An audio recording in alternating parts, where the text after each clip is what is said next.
Hi, my name is Christy Crabtree. I'm a licensed professional counselor and also a clinical hypnotherapist, and I'm here today to talk to you guys a little bit about the phenomena of triggers and cravings in early recovery and how hypnosis and meditation and the practice of mindfulness can be helpful with those things.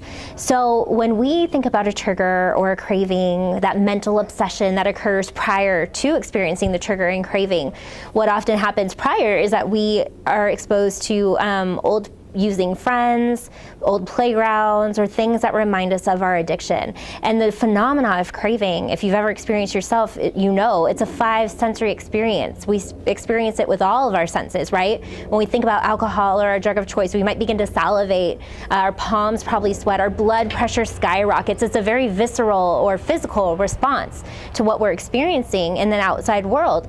And it may not even be our drug of choice that triggers us. A song might come on the radio that reminds us of a time long ago when we drank and had fun with our friends and we were out partying, or an experience that we had that may seemingly be unrelated at the time until this memory recall happens, and we have a cascade effect happening throughout our entire body. We might hear the voices of old friends that we were in the car with at the time. We might be able to recall those very clearly in our minds once we're triggered.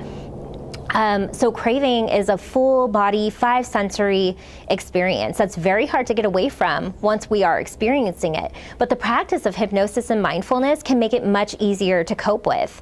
And so we can use it in addition to the normal tools and skills that we have in coping with those things, like prayer, asking for help, and being of service. So once you've done those things, it's helpful to step back and be able to detach in a mindful way.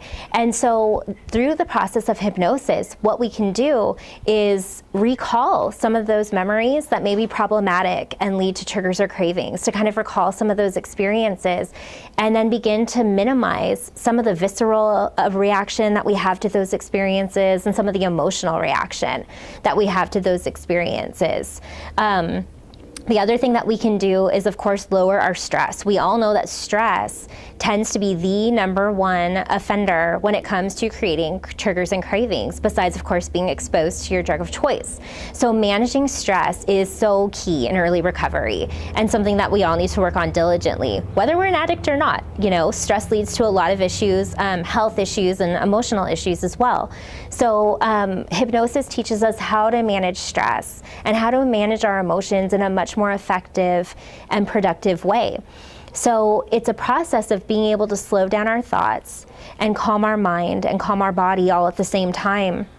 And once we create that place of inner peace and inner stillness, we no longer have to respond to the external stress in our lives that we all deal with on a day-to-day basis in the reactive way that we used to. Instead, we can learn how to manage it in a more reflective way and know that we always have a place of calm and serenity to return to, even in the midst of the storm that may be happening outside of us. But in our addiction, we get so used to being reactive and responding to the outside world that we forgot how to be reflective.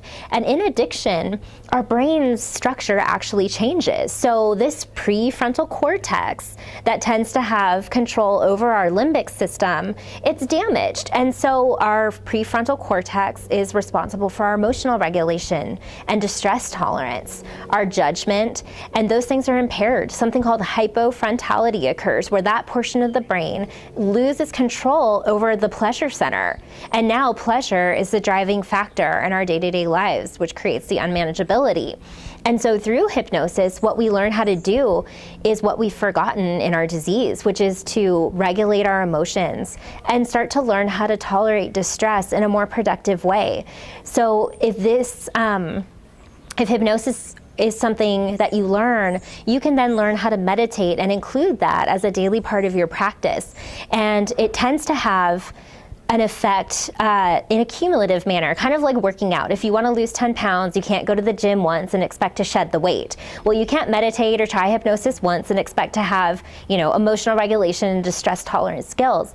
But if it's something that you learn to practice and implement every day, then ultimately you'll lower your stress levels, reduce your risk of physical disease, and also reduce your risk of relapse. Thank you.